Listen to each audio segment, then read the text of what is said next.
Hello बच्चों, हम देखेंगे कि त्रिभुज क्या होता है। तो हमारे पास एक कार्डबोर्ड था।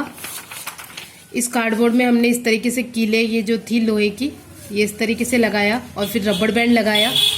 और रबड़ बैंड लगाने के बाद ये जो आकृतियां बन रही है, इनमें कितनी, ये इनको क्या बोलते हैं, भुजा बोलते हैं। इनको क्या बोलते हैं, भुजा। तो 3 भुजाओं से घिरी हुई बंद आकृति को कहते हैं त्रिभुज। त्रिभुज, त्रि यानी 3 और भुज यानी भुजा। 3 भुजा यानी 3 भुजाओं से घिरी हुई बंद आकृति को हम क्या कहते हैं, त्रिभुज कहते हैं। अब हमने विभिन्न प्रकार के त्रिभुज बना दिए।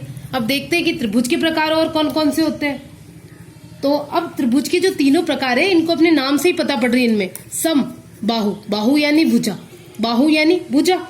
सम यानी समान, तो समान भुजा यानी तीनों भुजाएं। त्रिभुज में कितनी भुजाएं होती है, 3 होती है।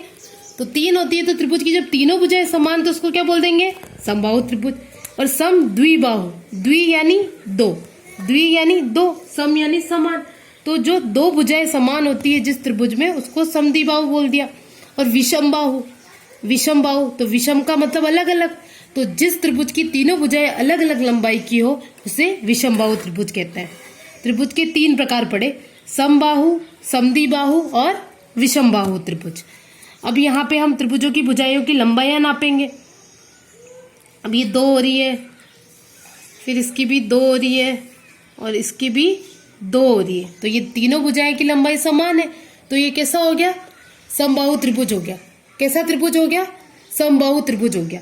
अब इस वाले त्रिभुज की लंबाइयों को देखते हैं। ये हमारा कितना हो गया, 3.3 हो गया। इसकी फिर लंबाई देखेंगे, 2.9 हो गई। फिर इसकी लंबाई 2.5। तो तीनों लंबाइयां क्या अलग अलग हो गई। तो अलग अलग हो गई तो कौन सा त्रिभुज बोलेंगे, विषम बाहु। अलग अलग हो गई, अगर त्रिभुज की तीनों भुजाओं की लंबाइयां अलग अलग, तो उसको क्या बोल दिया अपन ने, विषम बाहु।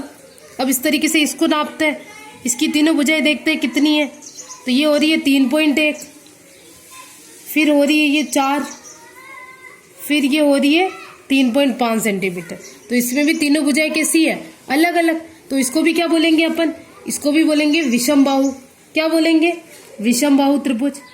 फिर इस त्रिभुज का देखते हैं, ये क्या हो रहा है, 3.5 हो रही है। फिर इसकी लंबाइयां, इसकी लंबाई 3.5 हो रही है, और इसकी 2 हो रही है, 2 सेंटीमीटर। तो इसकी 3.5 थी, इसकी भी 3.5 थी, यानी 2 भुजाओं की लंबाई बराबर थी।